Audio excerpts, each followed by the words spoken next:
deuxième partie, je vais vous présenter ce à quoi j'en suis arrivée depuis déjà quelque temps, parce que je me suis posé cette question il y a maintenant 3-4 mois. Donc, quel est l'héritage de Molière dans le répertoire de théâtre jeunesse? Et donc, la conclusion, c'est que ça se situe entre rejet et attirance. Et je vais essayer de vous montrer un petit peu en quoi. Alors, d'abord, dans la diapositive suivante, dans les diapositives suivantes, je vous présente simplement, je ne vais pas y passer trop de temps, mais en fait, les livres que j'ai publiés sur le répertoire de théâtre jeunesse, plus bien sûr d'autres outils, d'autres ouvrages, sont mes outils. C'est-à-dire que c'est très difficile de dire, d'affirmer le répertoire de théâtre jeunesse. Comme je vous le disais, 1200 pièces. Bon, j'en ai lu beaucoup. Je pense que je dois être autour de 800 ou 900 pièces, mais quand même, je n'ai pas tout lu et il y a toujours des choses qui passent à la trappe et qu'on ne connaît pas. Donc, mes outils, ce sont mes propres outils. C'est-à-dire que je me suis servi de ce que j'avais fait et de quelques autres ouvrages. Donc, je vous montre rapidement en expliquant que dans mes deux ouvrages, donc celui-là, le premier en 2006, il y avait 112 pièces analysées, donc avec dans chacun des ouvrages un index thématique et aussi dans le premier volume une indexation dramaturgique et surtout dans le deuxième, là, un index dramaturgique. Donc pour moi, ce sont des outils après coup pour voir ce qui se dessine. Donc dans la diapositive suivante, vous voyez le deuxième volume, donc là, il y en a un petit peu moins, 80 pièces. Mais en tout, les deux volumes, ça me permet de dresser un panorama, sachant qu'en plus, bien évidemment, j'intègre toutes les pièces que j'ai lues et que je n'ai pas mises dans mes deux ouvrages. Donc, ça fait autour de 250 pièces. Alors, j'intègre aussi, ça c'est dans la diapositive suivante, l'ouvrage que vous connaissez peut-être d'un jeune chercheur qui, depuis d'ailleurs, s'est arrêté, Nicolas Faure, qui a fait sa thèse avec Jean-Pierre Ingart aussi, sur l'émergence en fait du théâtre jeune public. Et puis dans les autres outils que je vous recommande d'ailleurs, les deux volumes auxquels faisait référence Philippe, ce sont les actes d'un double colloque. Donc il y a double volume. Donc entre théâtre et jeunesse, formes esthétiques d'un engagement. Je le signale d'autant plus, d'ailleurs Grenoble, j'ai écrit Grenoble d'une façon approximative. Les montagnes sont un peu bousculées. Et donc, cet ouvrage, je le signale d'autant plus que vous en trouvez toute une série d'articles en ligne. C'est en open édition, donc vous pouvez accéder à plusieurs articles. D'ailleurs, tout à l'heure, j'ai dit une bêtise. L'article de Nathalie Papin, il n'est pas dans le volume dont je parlais, mais dans celui-ci, dans ces actes-là. Et puis le deuxième volume, donc vous voyez dans la diapositive suivante, c'est Poétique du théâtre jeunesse. Ça, par contre, ça n'est pas en open édition. Mais le premier, oui. Alors, donc, diapositive suivante, et pour m'amuser, alors, ma sœur Anne, ma sœur Anne, que voit-on à l'horizon, que vois-tu venir à l'horizon en matière de présence de Molière dans ce répertoire? Et pourquoi est-ce que je fais référence à un conte? C'est que, alors ça, je n'ai pas attendu ma recherche actuelle pour m'en rendre compte, parce que j'ai travaillé là-dessus depuis très longtemps. Donc, c'est la diapositive suivante, Philippe. Le premier constat dont on peut partir, c'est qu'en termes d'adaptation et de présence patrimoniale, ce qui est le plus présent, c'est le conte. Alors, il y a eu plusieurs volumes qui ont été publiés là-dessus. Il y a tout le travail aussi, et en partie que nous avons partagé, de Christiane Conan-Pintado. Il y a bientôt une thèse d'ailleurs là-dessus, dont nous sommes de jury toutes les deux, avec Pierre Péju, que vous connaissez peut-être. Enfin voilà, il y a... Donc ça, c'est très, très net. Il y a énormément de dramatisation de contes. Et d'ailleurs, quand on regarde dans les listes de l'éducation nationale, il y en a beaucoup, dans les listes de théâtre jeunesse. Alors, ça, c'est la diapo suivante. Par contre, pas de présence directe de Molière. J'ai trouvé, donc j'ai un peu cherché, je ne suis pas sûre d'être arrivée au bout, parce que je pense qu'il y a peut-être des choses qui m'ont échappé, mais quand même, globalement, je l'affirme. Donc, pas ou très peu de présence directe de Molière. On trouve une pièce qui dramatise la vie de Strindberg. Je cite ça parce que ça peut vous intéresser.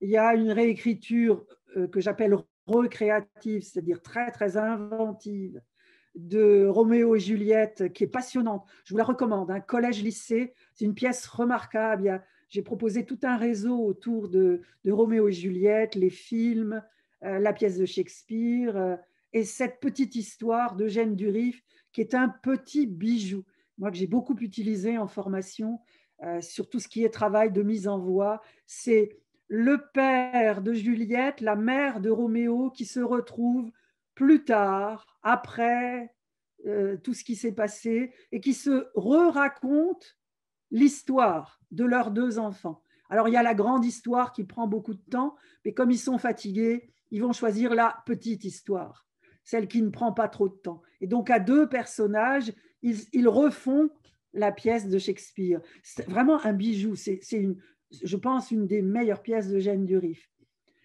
Il y a des adaptations de La Fontaine.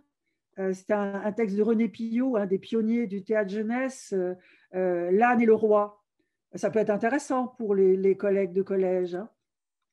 Il y a une réécriture du roman d'Orwell 1984 qu'a réalisé Philippe Dorin, 2084, qui est à l'école des loisirs.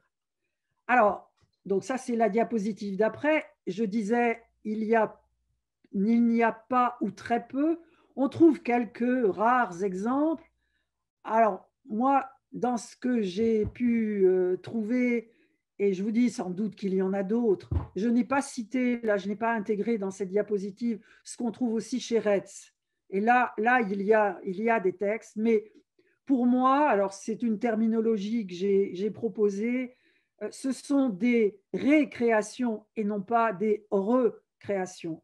Globalement, là, le volume de drame éducation, c'est Philippe qui me l'a fait découvrir, que j'ai trouvé sur le site de la Comédie Française, assez cher d'ailleurs au passage, qui est le résultat d'une commande d'écriture qui a lieu tous les ans en Pologne.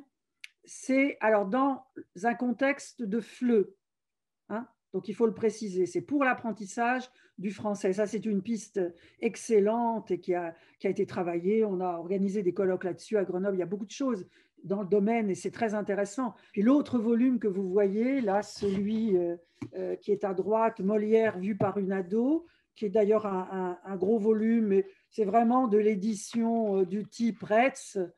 Voilà, quoi. Moi, ça me tombe des mains parce que ce n'est pas du travail d'écriture à la hauteur des exigences auxquelles nous sommes maintenant dans les écritures théâtrales contemporaines et dans les écritures théâtrales jeunesse. Donc, c'est vraiment dommage de voir que, alors je vous dis bien sûr qu'il y a peut-être un contre-exemple quelque part qui me donnerait tort, mais tout de même, mon constat, il est global. Ça m'ennuie de voir que quand on prend en charge Molière, on le fait de façon aussi peu intéressante, quoi.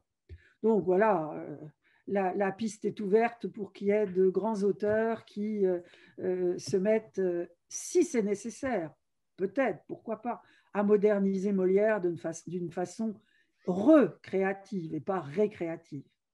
Alors maintenant, l'autre constat auquel je suis arrivée, et c'est quelque chose là aussi que je prolongerai sûrement, parce que je pense qu'on peut aller plus loin, c'est qu'il y a un certain héritage thématique et dramaturgique. C'est ça que je vais vous présenter.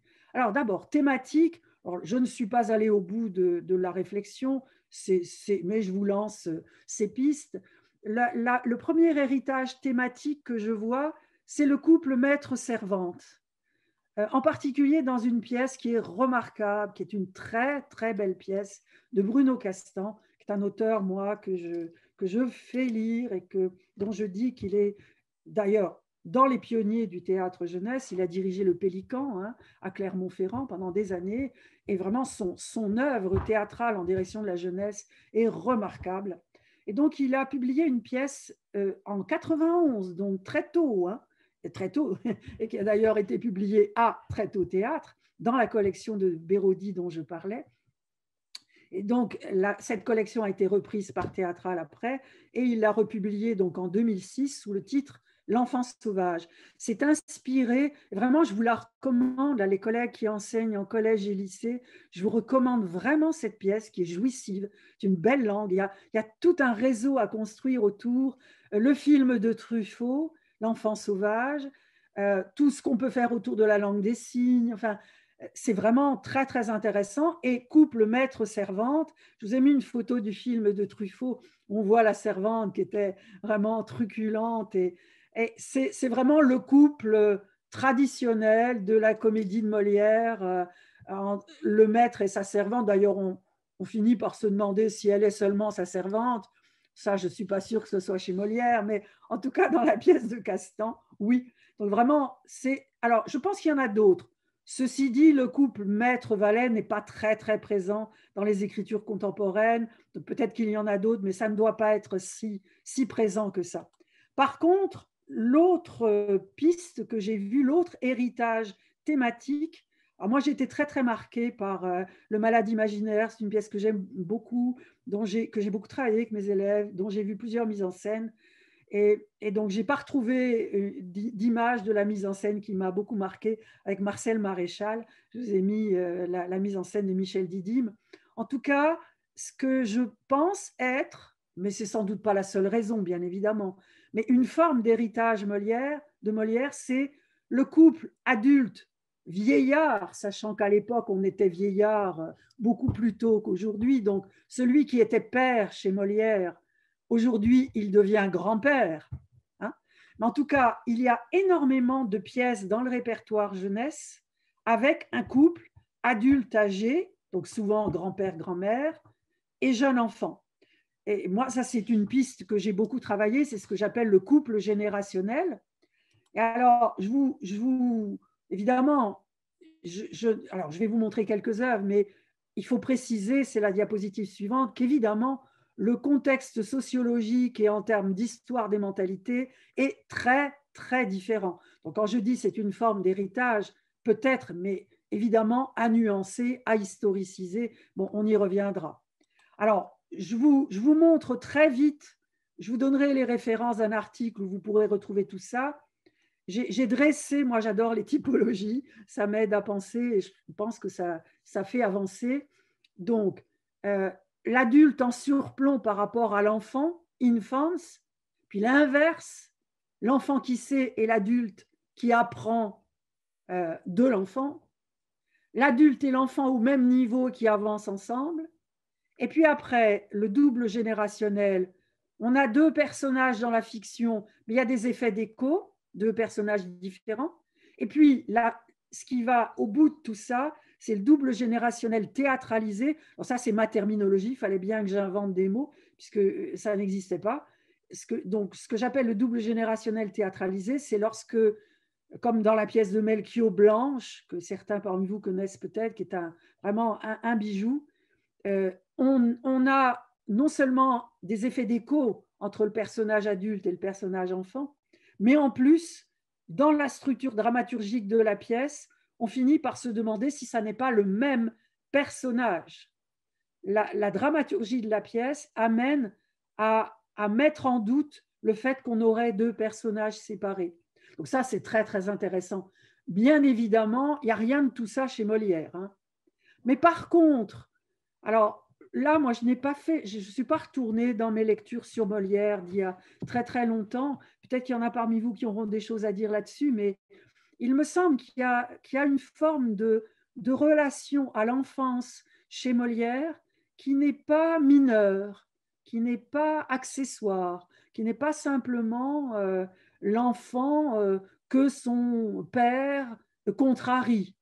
Il me semble qu'il y a un peu plus et un peu autre chose que ça. Alors, je vous montre quelques pièces où… Alors, je vous disais, oui, que je vous donnerai une référence. Là, c'est un des articles que j'ai publié. Il va en paraître un autre sur le couple générationnel. C'est dans ce volume. Et là aussi, vous trouverez en open édition, vous trouverez des choses. Hein, si vous tapez le couple générationnel dans le théâtre jeunesse, mon nom, vous tomberez sur une partie, alors je ne sais plus si c'est la totalité ou non de l'article, mais enfin, vous trouverez un peu de matière. Alors, je vous montre une petite liste Bon, je ne vais pas détailler, on n'en a pas le temps, vous pourrez la regarder. Il y a des choses que je vais simplement détailler. Après, c'est pour vous montrer. Il y en a beaucoup plus que ça, hein.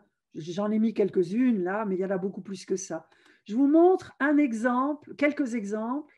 Donc, dans la diapositive suivante, la pièce de Dorin que j'aime énormément. Dans ma maison de papier, j'ai des poèmes sur le feu de Philippe Dorin, qui est vraiment un petit bijou de sensibilité, de poésie, de simplicité, de profondeur. Et l'épigraphe, moi, me ravit. C'est peut-être parce que je vieillis, mais bon, tous les enfants sont à l'intérieur d'une vieille personne, mais ils ne le savent pas encore. C'est ce genre de choses qui me fait dire que dans les dramaturgies jeunesse, on a un héritage du théâtre symboliste. Je le dis pour Dorin, je le dis pour Papin, je le dis pour d'autres. Alors, donc, là, vous voyez une image de mise en scène. Un autre exemple, la pièce de Sylvain Levet, superbe, Costa le Rouge, qui est une espèce de travail entre l'intime et l'épique. C'est les relations du grand-père à son petit-fils au service d'un engagement révolutionnaire. Costa, le petit-fils, se prend pour Danilo Rouge et il rêve de grandes barricades à la mai 68. Au milieu de tout ça, Victor Hugo, ça prend une espèce de dimension mythique.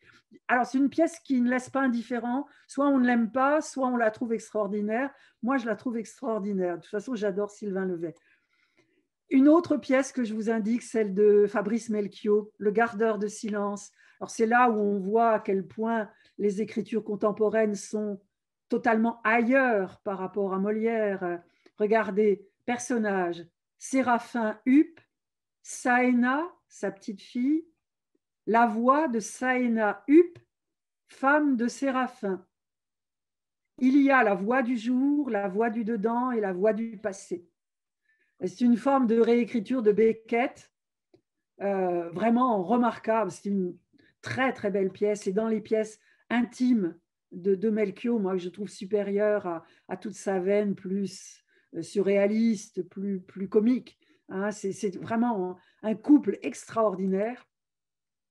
Et alors, ça m'a donné l'idée, c'est la diapositive suivante, d'un réseau qu'on pourrait construire entre certains extraits de pièces de Molière et peut-être d'autres auteurs d'autres époques sur ce rapport adulte, vieillard, enfant, euh, en mettant face à face ce qui peut apparaître comme des rapports d'autorité et qui, peu à peu, à partir du 18e, devient la construction de l'enfant comme personne, du personnage enfant comme personne, et pas seulement comme objet de la fable et du conflit.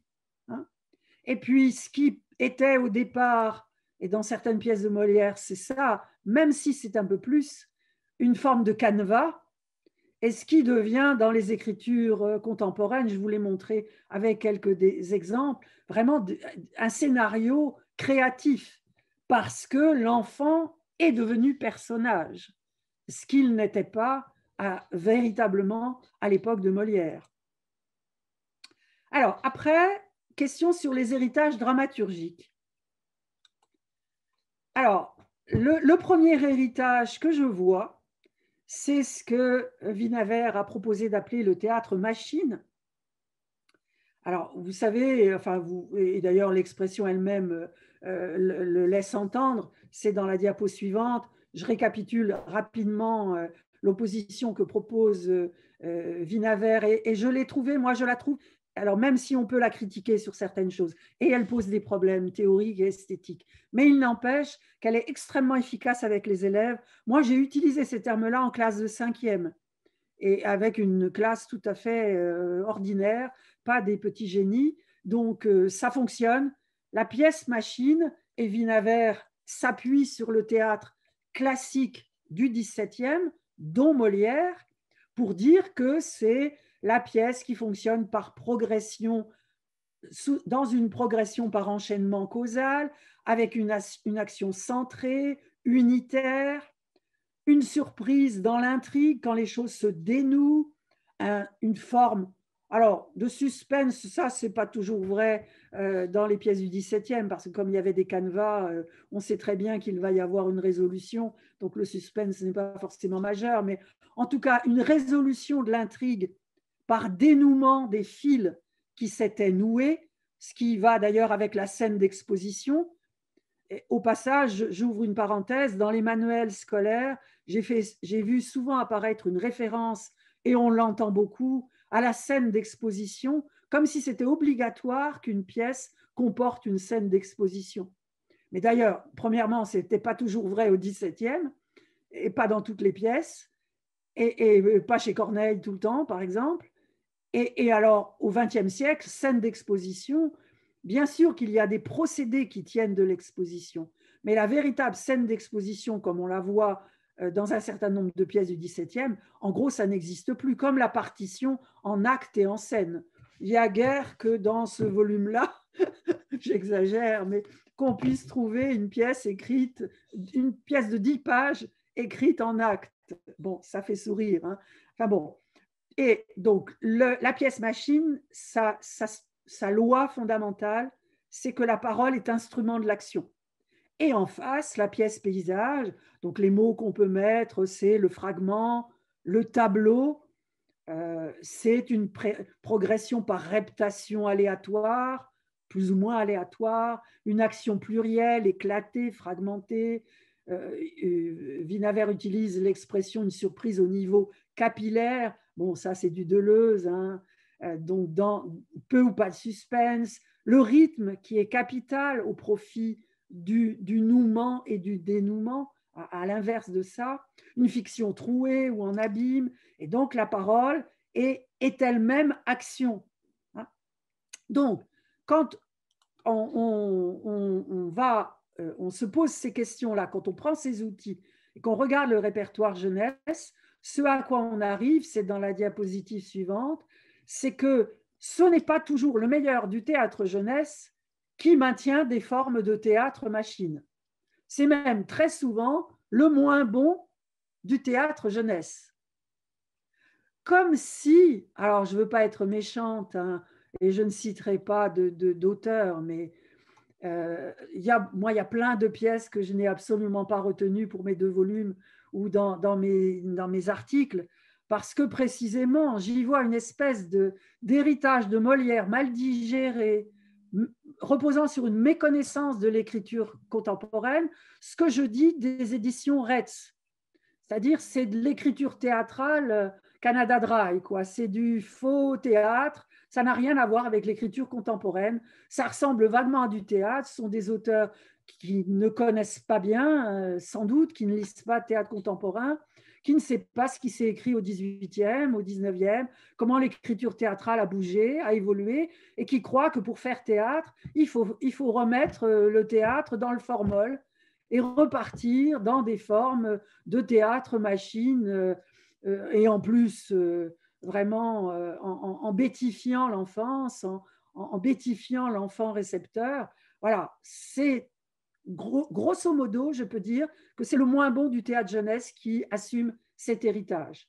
Par contre, et ça c'est intéressant, et alors ça dépasse Molière bien évidemment, mais on peut d'une certaine façon le rattacher à une forme d'héritage de Molière dans son usage scolarisé, c'est que, alors ça, j'ai beaucoup aimé travailler là-dessus et je continue à le faire parce que je trouve que c'est très intéressant. Les écritures jeunesse me paraissent avoir été en avance par rapport à l'ensemble du théâtre, dans le sens où elles ont maintenu un rapport au récit, alors que le théâtre, par moment, et je ne suis pas sûre que ce soit fini, et je pense qu'on est allé trop loin, le théâtre dans son ensemble s'est presque perdu, en tout cas c'est mon analyse, dans des formes de déconstruction tellement abouties, enfin si on peut dire, tellement grandes, tellement excessives peut-être, qu'on en a perdu, en tout cas moi par moment c'est mon expérience de spectatrice, mais aussi de lectrice, une forme de relation à ce qui constitue, ça c'est du Ricoeur, hein, mais c'est aussi tout le travail actuel de Marielle Massé. Le rapport au récit est consubstantiel de l'imaginaire humain.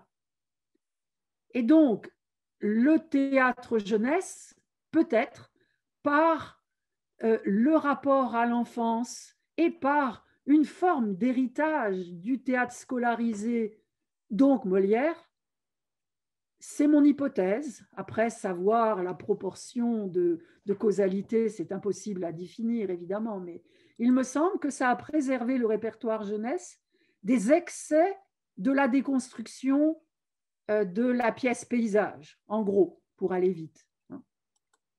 Alors, l'autre héritage dramaturgique, et là aussi, ça va être en nuance, c'est la question du rapport à la farce.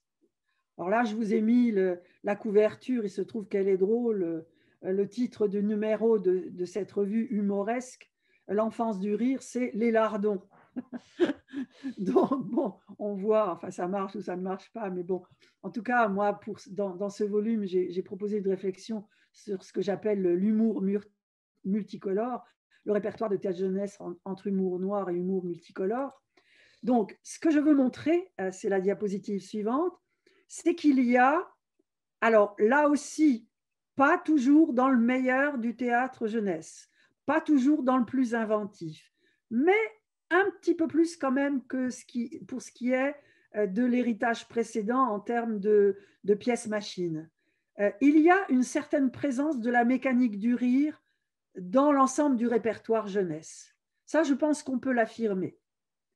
Mais il faut tout de suite le relativiser parce que c'est au cœur de sujets graves, sérieux, y compris par l'inscription dans le monde contemporain, les enfants soldats, la Shoah, le divorce, la maladie d'Alzheimer, le changement climatique, enfin voilà, tous les sujets, la mort, la finitude humaine, la maladie, toutes les questions importantes qui se posent à l'humanité, les attentats. Il est sorti un certain nombre de pièces jeunesse sur les attentats que nous avons connus ces dernières années.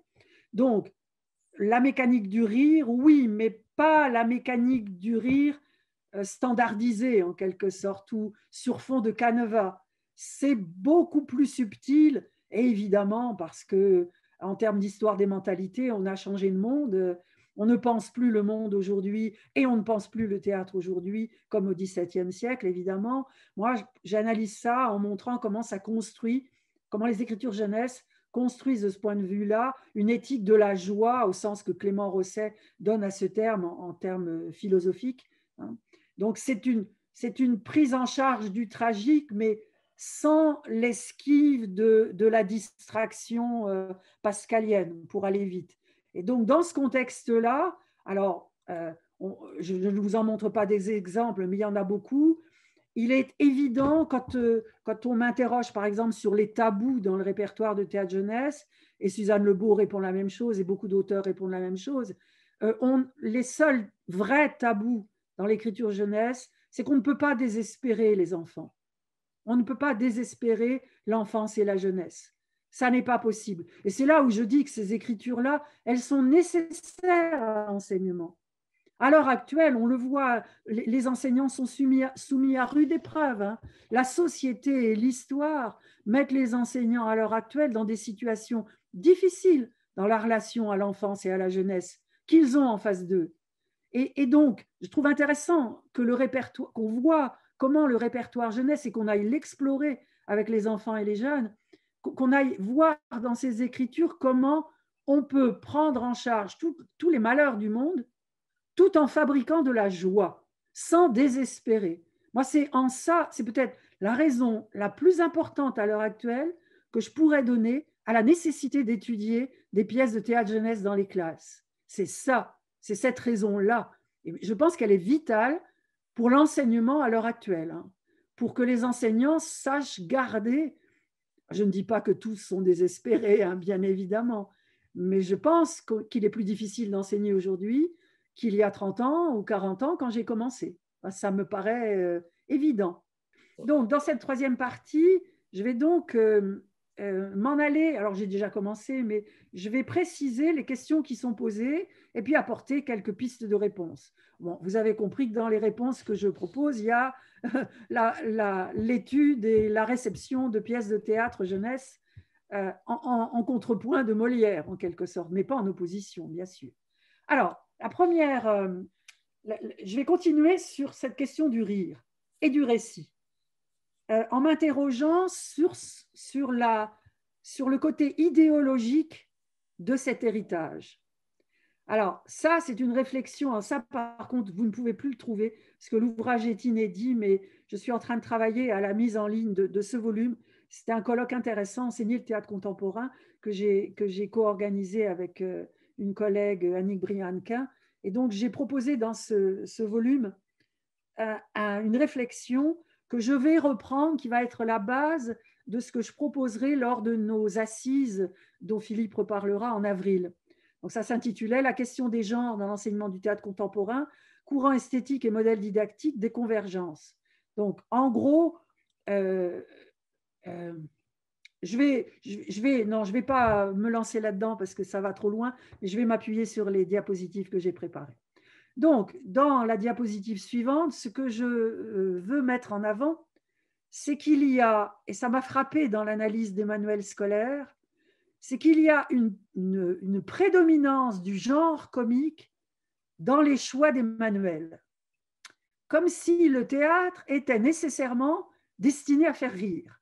Alors, bien sûr, il y a des contre-exemples, et il n'y a pas que ça, mais tout de même, j'ai été frappée par le décalage entre le théâtre contemporain, moderne et contemporain, on va dire 20e, 21e siècle, et la couleur des textes théâtraux qui sont présents dans les manuels.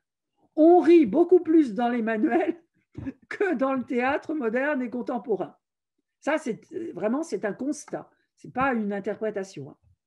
Donc, ce décalage étonnant, esthétique, me paraît à interroger, y compris par rapport au répertoire de théâtre jeunesse. Par exemple, Grimbert, on voit beaucoup le petit violon, mais quand on connaît l'œuvre de Jean-Claude Grimbert, le petit violon, qui est le résultat d'une commande sur les questions de surdité, c'est une pièce qui est un peu à la marge dans son œuvre. Ce n'est pas la plus intéressante. Et d'ailleurs, elle est un peu facile.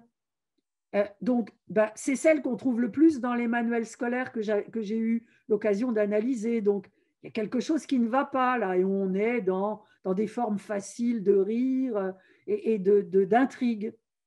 Alors qu'il y a d'autres pièces de lui qui sont autrement plus intéressantes sur le rapport entre la Shoah et le rire, par exemple. De la même façon, j'ai constaté qu'il y avait dans les pièces qui sont proposées, jeunesse et non jeunesse, il y a beaucoup de pièces relevant des esthétiques du théâtre machine. On a l'impression, j'ai eu l'impression, et c'est là-dessus que je vais vous proposer une réflexion, que les manuels scolaires et sans doute en partie l'institution ont tendance à privilégier ces formes-là, comme s'il y avait une idéologie du rire et de la pièce machine. Et je crois que oui. Alors, donc ça c'est la diapositive suivante. Quand on regarde ce que fait le théâtre d'aujourd'hui, alors c'est quelques lignes, mais ça m'a pris pas mal de temps pour le formuler en essayant d'être synthétique. Moi, je dis que le théâtre d'aujourd'hui, écrit et joué, là je parle des deux, et j'inclus le théâtre jeunesse, interroge l'intégrité du corps de l'individu, la place de l'individu dans le corps social, souvent en morceaux. Il interroge la parole individuelle par rapport à l'anonymat. Il propose des écritures poétiques qui redonnent force et corps à la beauté de la parole partagée, et il prône les forces de l'imaginaire. Alors, je rajouterais à ça, par rapport à ce que je disais, sans toujours résister aux sirènes de la déconstruction et de la noirceur. Hein? Alors, évidemment, tout ça n'exclut pas l'humour et le rire, ou plutôt la joie, dans le sens, comme je le disais, que lui donne Clément Rosset, pas la joie minuscule du brin d'herbe ou de la petite fleur ou du petit oiseau. Hein. C'est vraiment une notion philosophique chez Rosset. Et là où moi je situe cette réflexion, c'est par rapport à tout ce qui est venu à partir d'Adorno comme questionnement sur comment le théâtre, comment les arts en Europe, et donc le théâtre à l'intérieur des gestes artistiques, vivaient ou liquidaient en quelque sorte l'après Auschwitz.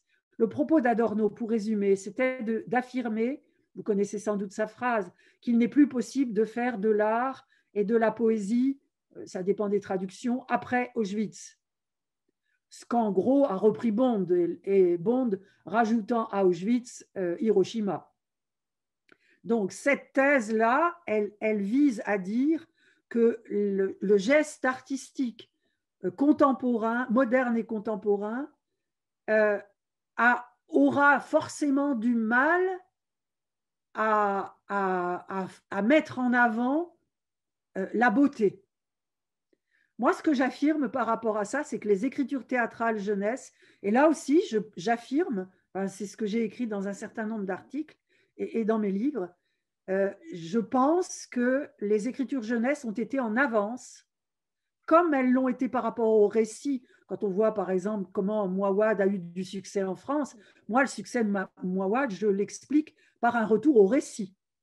Et je crois que ça se voyait dans les salles, quand on regardait les jeunes de lycée applaudir à tout rompre Mouawad, c'est parce qu'on leur racontait des histoires et qu'ils retrouvaient cette communauté en plus de réception par la réception du récit. De la même façon, je crois que si Melchior réussit autant, est tellement aimé, mais je pourrais donner plein d'autres exemples, c'est qu'il y a une relation c'est ça la joie, une relation à la possibilité de la beauté qui est inhérente à l'adresse à l'enfance et à la jeunesse.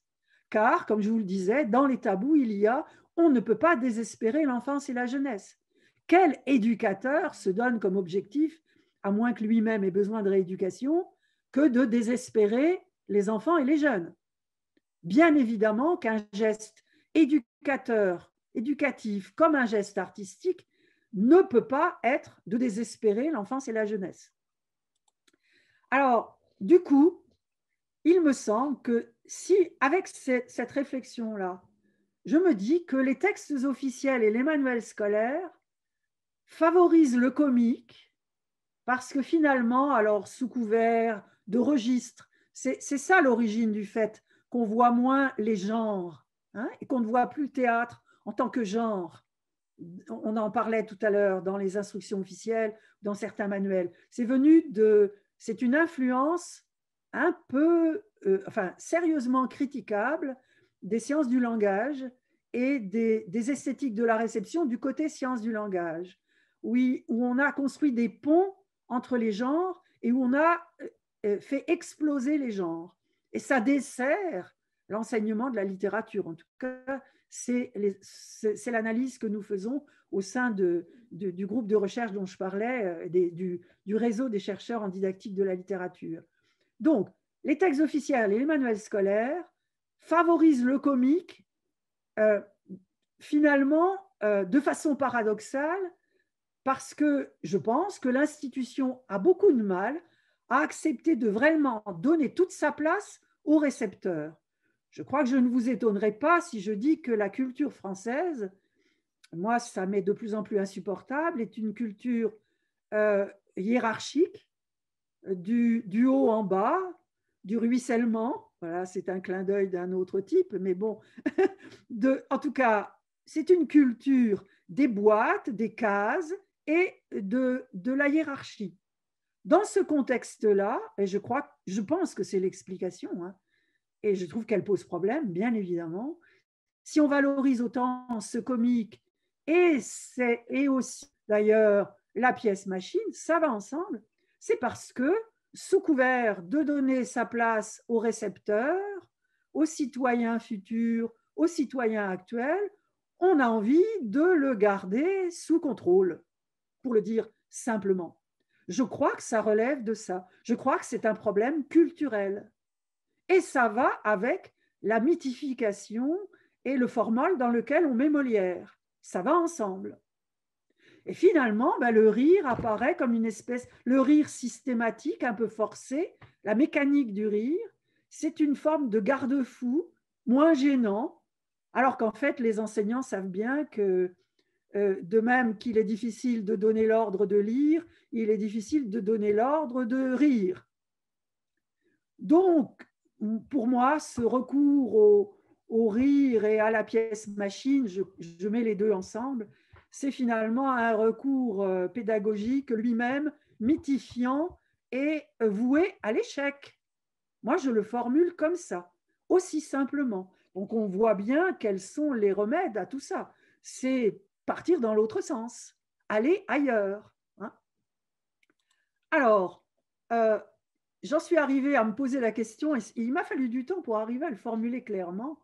Finalement, comment expliquer l'absence de réécriture de Molière en gros, dans l'ensemble des écritures théâtrales qui s'adressent au public scolaire? Parce qu'en gros, c'est ça. Hein. Enfance et jeunesse, c'est public scolaire. Alors, une des explications, c'est que l'adresse théâtrale aux enfants et aux jeunes, elle est récente. Elle s'est construite peu à peu, ça a été étudié en littérature jeunesse, quand on regarde ce qui s'est passé au théâtre, mais ailleurs, dans la littérature dans son ensemble. Ça va de pair avec la création de l'individu moderne et le statut de l'enfant en tant qu'individu, en tant que personne, ça a pris du temps. Hein. Et même encore au début du siècle, du XXe siècle, on voit qu'on avait du mal. Regardez ce qui s'est passé autour du bébé comme personne. On voit bien que ça nous a pris beaucoup, beaucoup de temps pour en arriver à considérer, et je ne suis pas sûre que le travail soit abouti, que l'enfant est une personne. Donc, forcément, cette écriture étant récente, c'est presque comme, finalement, ça s'est presque construit contre l'école. Moi, ça me frappe, ça, chez un certain nombre d'auteurs, et c'est un propos qui peut être élargi chez certains comédiens aussi. Il y a une forme de positionnement qui, par moments, pose problème, qui est contre l'école, c'est-à-dire développer le geste artistique contre la sclérose qui serait systématique dans le cadre scolaire. Et c'est en partie vrai. Ça n'est pas bien évidemment, c'est beaucoup plus complexe que ça. Et les enseignants ne sont pas tous d'horribles dictateurs. Mais quand même, il y a derrière tout ça une espèce de réaction, et moi je l'ai vu chez beaucoup d'auteurs de théâtre jeunesse, et peut-être encore plus chez beaucoup de comédiens, il y a comme une envie de ne surtout pas être là où on les a mis en leur faisant lire Molière quand ils étaient enfants. En gros, ça revient à ça. Donc, du coup, ça explique le peu de réécriture de Molière. D'autant que ce qu'ils cherchent, et ça, alors là, vraiment, c'est très, très fort dans leurs paroles et dans ce qu'ils écrivent, il y a une recherche, il y a la recherche d'une véritable adresse. Moi, je dis humaniste. Moi, je suis frappée et moi, ça me tient. Je sais que si j'aime autant cette part du théâtre, c'est parce que j'y trouve ça. Il y a une forme de revendication humaniste dans les écritures, et j'y associe aussi le théâtre jeune public, hein, bien évidemment, chez tous les metteurs en scène qui travaillent sur ces écritures. Je ne parle pas de certains opportunismes. Il y a chez les auteurs et les metteurs en scène du théâtre jeunesse et jeune public et chez certains comédiens une véritable revendication humaniste qui, du coup, se met un peu aussi en opposition par rapport à l'école. Alors que, finalement, le constat qu'on peut dresser, c'est que le théâtre moderne et contemporain est devenu extrêmement créatif et le théâtre jeunesse étant parfois même en avance par rapport à l'ensemble du théâtre. Alors, il y a aussi une piste, là, on s'en va vers les solutions, vers les réponses, des pistes de réponse. Finalement, ce qu'on voit aussi dans le statut de Molière dans l'école et son absence dans les écritures jeunesse, c'est que tout ce mythe-là, tel qu'il a été analysé par Barthes, ce Molière mythifié, mais ça dépasse Molière, euh, toute cette mythification revient à nier l'histoire. C'était ça l'analyse de Barthes dans Mythologie. Un mythe, c'est un processus qui consiste à naturaliser du sens pour en faire une vérité éternelle. C'est bien ça qui se passe avec Molière. Moi, c'est ça que j'avais en tête quand j'étais élève. Genre, à un moment donné, je ne pouvais plus enseigner Molière parce que j'en avais assez de ce mythe fermé, comme si l'éternelle humanité faisait qu'on allait toujours rire au même endroit, trouver ça beau, trouver ça laid, trouver ça bon, trouver ça mauvais. Oh, le vilain avare, oh, le gentil, le gentil valet. Enfin, voilà, cette humanité naturalisée, elle nie l'histoire. Elle nie la réception d'ailleurs au passage aussi, hein, bien sûr, la liberté de la réception. Mais surtout, là où je veux en venir maintenant, c'est que ça revient à enseigner la littérature et le théâtre comme s'il fallait partir à la découverte de vérités de toute éternité. Or, je crois qu'aujourd'hui, on ne peut plus enseigner sur cette base-là. Il y a une grande nécessité, parce que je crois que le monde contemporain nous y force, à rentrer dans une perspective qui historicise. Et contextualiser Molière, historiciser Molière, c'est être capable de le lire vraiment, de le lire bien. Moi, quand j'ai repris le début du Malade imaginaire, en travaillant sur le rythme binaire et ternaire, porté par ce que disait l'Arthomas, je me suis rendu compte à quel point je comprenais pourquoi les comédiens peuvent aimer dire du Molière. C'est une machine à dire et à jouer, mais à dire, à jouer la langue, à se mettre la langue en bouche extraordinaire. Par le rythme, Molière est un grand poète. Moi, c'est absolument pas ça qu'on m'avait mis dans la tête quand j'étais élève, et même encore bien après, hein, dans mes études universitaires. Or, c'est le cas. Molière est un très grand poète. Il y a très, très peu de manuels scolaires qui partent dans cette veine-là. Hein. Alors, contextualiser Molière, qu'est-ce que ça veut dire? Regardez cette phrase de Vitesse. Moi, c'est un peu une phrase de référence. Il me semble que cela va de soi, que c'est la vie même de toute action culturelle, artistique, je préfère dire artistique plutôt que culturelle, que de travailler sur la mémoire historique de la société et sur la mémoire littéraire artistique. Tout est là-dedans, hein. C'est dans un des volumes des réflexions, des écrits théoriques de Vitesse qui portent sur l'éducation. C'est une pensée, enfin moi que je trouve extrêmement nécessaire. Le passé est nécessaire au présent et le présent est nécessaire pour regarder le passé. Et cette mise en perspective commune du présent et du passé, pour moi, c'est ça la réponse à la question posée par la relation au patrimoine. Je vous donne un exemple, c'est dans la diapositive suivante. J'ai commencé comme ça mon cours de dramaturgie avec les étudiants d'art du spectacle en première année, donc des jeunes qui sortent de terminale. Alors, ils me regardaient avec des yeux ronds, hein, parce que ça leur paraissait très étrange, mon questionnement. En amphi, à 50, 80, 100 étudiants, je leur disais, voilà, vous allez prendre un papier, puis vous allez répondre à la question suivante, puis après, vous allez vous montrer vos réponses. Puis on fera un bilan. Est-ce que vous répondez par oui ou par non à la question, et pourquoi? À la question suivante, Molière était-il son propre metteur en scène? Alors, je vous assure, j'ai gardé tout ça. J'avais le projet d'en faire un petit projet de recherche, puis j'ai laissé tomber. Mais par contre, ça m'a confirmé dans ce que je pressentais. Je voyais arriver des réponses, mais ahurissantes. Alors d'abord, je leur disais finalement, ce que je vous demande, c'est de me dire que ma question est idiote. Alors, ça les surprenait un peu. Mais oui, cette question est idiote. Comment peut-on dire que Molière était son propre metteur en scène alors que la notion de metteur en scène n'existait pas à l'époque de Molière? L'expression elle-même, metteur en scène, n'existait pas et le métier de metteur en scène existait encore moins. L'expression, elle est apparue au milieu du 19e et le métier de metteur en scène a commencé à se construire à la fin du 19e. Donc, quand un enseignant demande si Molière était son propre metteur en scène, il pose une question stupide qui ne devrait pas se poser. Donc, à la limite, c'est ni oui ni non, puisque ça ne se pose pas, puisque, alors c'est plutôt non, bien évidemment, la mise en scène n'existait pas. Regardez comment je résumais ça avec mes élèves, mes étudiants. C'était plus une production culturelle et artisanale qu'artistique à l'époque de Molière.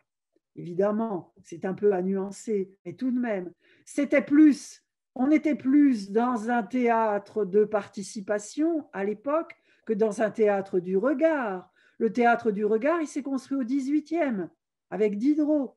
Puis après, bien évidemment, plus tard avec Brecht. Mais Brecht, c'est dans le sillage de Diderot. Et puis, le métier d'écrivain n'existait pas. Les droits d'auteur n'existaient pas. Ça n'était pas un métier rémunéré et il n'y avait pas de droit d'auteur qui permettait de rémunérer en fonction de ce qu'on produisait. Molière, il était chef de troupe.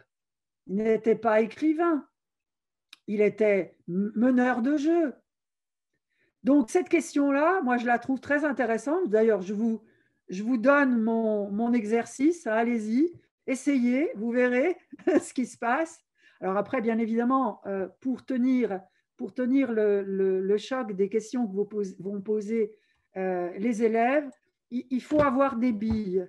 Je vous recommande, c'est dans la diapositive suivante, je vous recommande vivement, je pense que je dois en faire vendre parce que je le cite énormément, ce livre remarquable de Catherine Nogrette, L'esthétique théâtrale. C'est une histoire, ça reprend d'ailleurs un de ses cours, ça présente l'histoire de l'esthétique théâtrale. Et l'intérêt de son ouvrage, qui peut se lire à deux niveaux, vous pouvez en faire une première lecture en ne lisant... non, repars en arrière, Philippe, reste sur l'ouvrage. Voilà. Hop, on l'a perdu. Donc, dans une première lecture, vous pouvez ne lire que ces encadrés, les résumés qu'elle fait de chacun de ces chapitres en encadré. Et une fois que vous aurez avalé ces encadrés, vous pourrez le reprendre et le lire en entier. Je trouve que c'est d'ailleurs une excellente idée quand on écrit un livre qui veut à la fois être dans la vulgarisation et en même temps être utile à des étudiants, y compris de master, de thèse, enfin voilà, ou à des chercheurs, ou à des comédiens, des metteurs en scène, etc. Vraiment un ouvrage fondateur. Et ce que montre Catherine Nogrette, c'est que l'esthétique théâtrale a évolué par l'invention progressive d'une voix, du commentaire, du récit de la scène. Ah, alors, on peut passer à la diapositive suivante. À l'époque de Molière, c'est ça qu'il faut apprendre aux élèves. C'est ça qu'il faut leur expliquer. Et je vous dis, y compris à de jeunes élèves. Hein. Moi, j'ai fait ça en 5e. Évidemment, je ne leur montrais pas ce texte de Catherine Nogrette, mais je le vulgarisais, je l'expliquais, et ils comprenaient. À l'époque de Molière, l'abbé d'Aubignac, que vous voyez cité par Catherine Nogrette dans l'extrait que j'ai choisi, exigeait, enfin revendiquait comme étant le beau de l'écriture théâtrale, d'ailleurs au-delà de la règle, des règles qu'on pose très souvent, qu'on voit dans tous les manuels, mais celle-là, on ne la voit pas, cette règle-là fixée à l'époque de Molière, on ne la trouve pas, en tout cas moi je ne l'ai pas trouvée dans les manuels que j'ai analysés. L'abbé d'Aubignac demandait à ce que les auteurs n'écrivent que du dialogue, n'écrivent pas de ce qu'on a appelé après des indications scéniques. Ce que recherchait l'abbé d'Aubignac, y compris dans les formes théâtrales avec machinerie, c'était que l'écriture, qu'elle soit belle par l'homogénéité de la parole dialoguée. Ce qui fait, par exemple, que dans Phèdre, on a une indication scénique, elle s'assoit. Plus dans le texte didascalique, on va dire tout ce qui relève du découpage de l'œuvre, à commencer par son titre, sa liste de personnages, ça fait partie du texte didascalique. Mais en termes d'indication scénique, il n'y a que elle s'assoit. Ça, c'était le beau réclamé par l'abbé d'Aubignac. Alors ça, c'est en partie le modèle Molière, même s'il y a des petites nuances, mais Molière, il est là-dedans.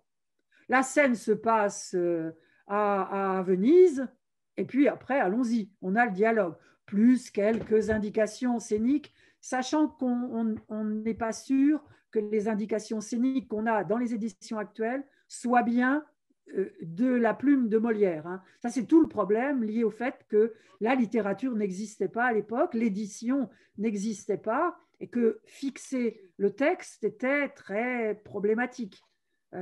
C'est compliqué et ça pose toujours des problèmes aujourd'hui à l'établissement des textes. Hein. Enfin bon, je ne vais pas rentrer là-dedans. En tout cas, ce qui s'est construit à partir du XVIIe, c'est une voie du commentaire.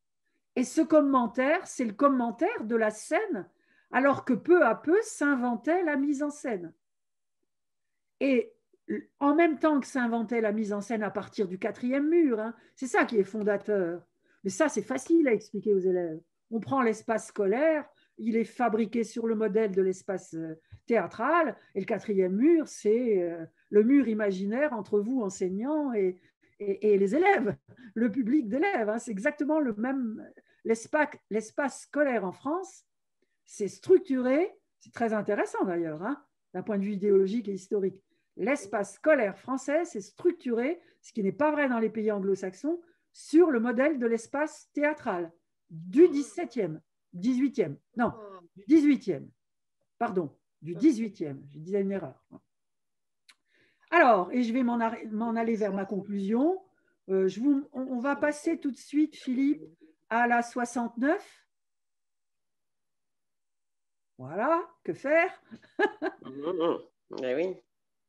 Alors, moi, ce que je propose, c'est de favoriser la réception de réseaux esthétiques. Qu'est-ce que j'entends par là?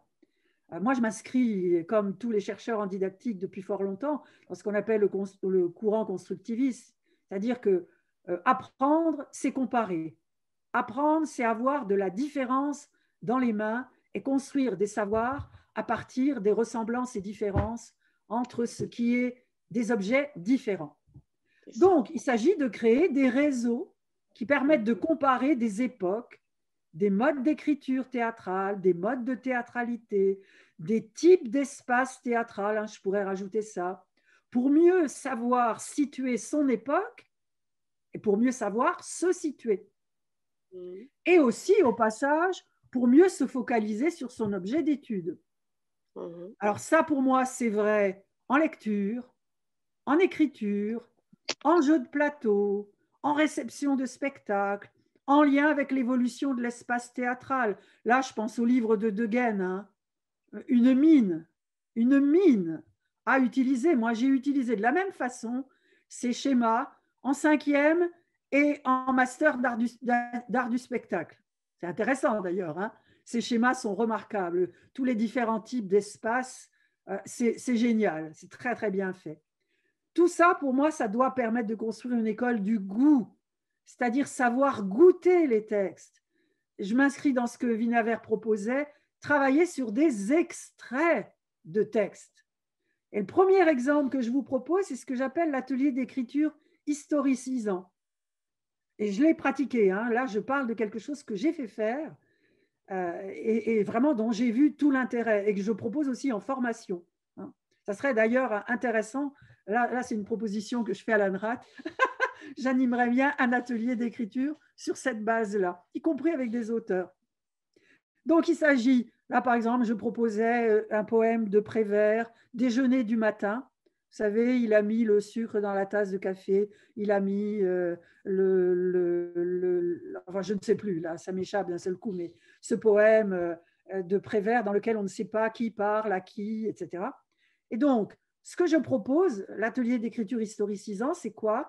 C'est dramatiser un texte qui n'est pas théâtral à la manière d'un des extraits que je propose comme ressources de base, donc plein d'extraits de pièces de théâtre que je choisis évidemment parce que ces extraits-là sont révélateurs d'esthétique théâtrale historiquement datées et très différentes.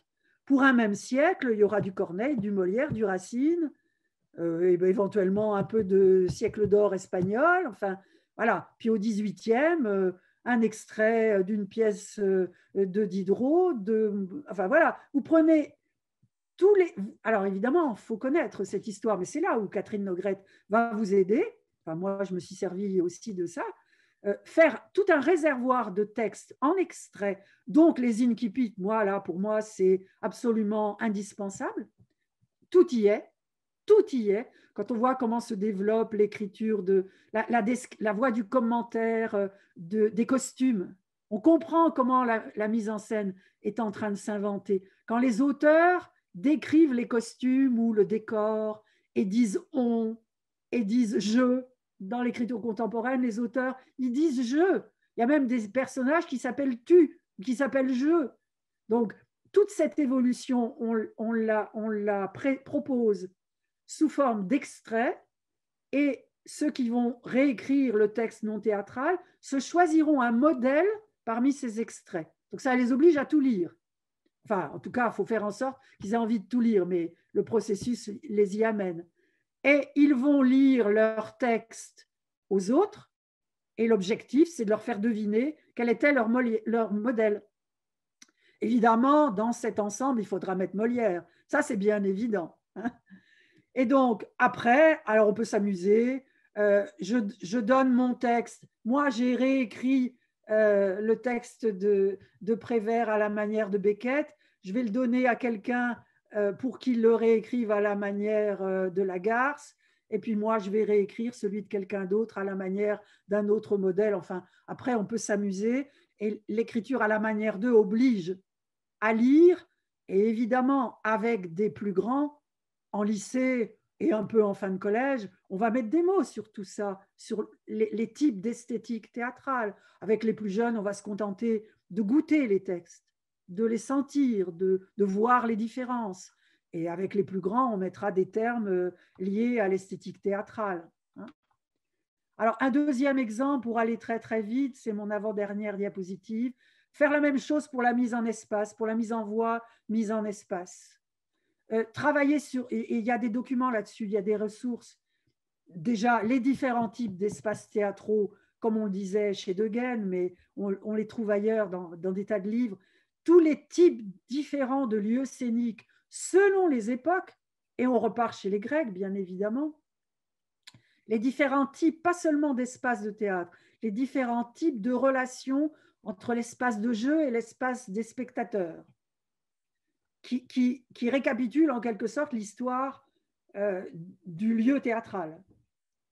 Et il y a aussi une autre ressource que j'ai beaucoup utilisée, moi, c'est la typologie de la mise en scène de Patrice Pavis, dont j'ai proposé, ça je l'ai publié, dont j'ai proposé une adaptation, une didactisation pour la rendre plus simple, y compris utilisable pour des enfants de 5e. Je pourrais éventuellement la donner pour qu'on la rajoute dans les documents auxquels vous aurez accès. Je l'ai publié ça et je vous le donnerai bien volontiers. Et donc, à partir de tout ça, on réalise des variations. C'est-à-dire que, alors il y a plusieurs façons de faire.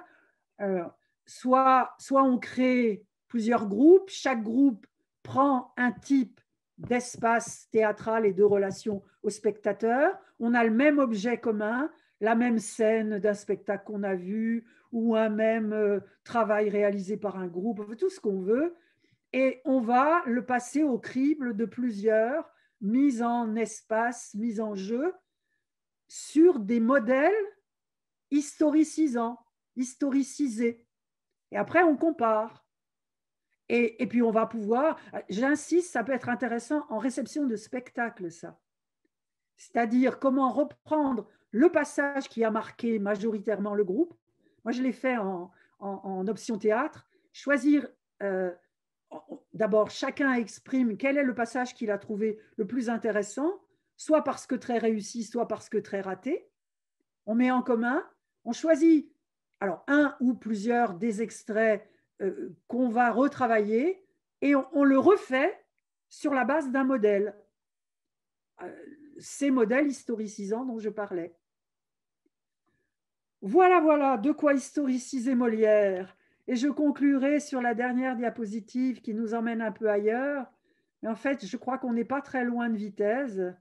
Je pense qu'il y a des enjeux, c'est loin d'être original ce que je vais dire, il y a des enjeux idéologiques et culturels à l'historicisation. Il me semble que ne pas s'ancrer dans l'histoire, c'est nourrir la barbarie. Et ça n'est pas de moi ce propos, mais je le reprends à mon compte. Voilà, en guise de conclusion sur la nécessité de l'histoire, qui n'est pas qu'une question d'enseignement de Molière.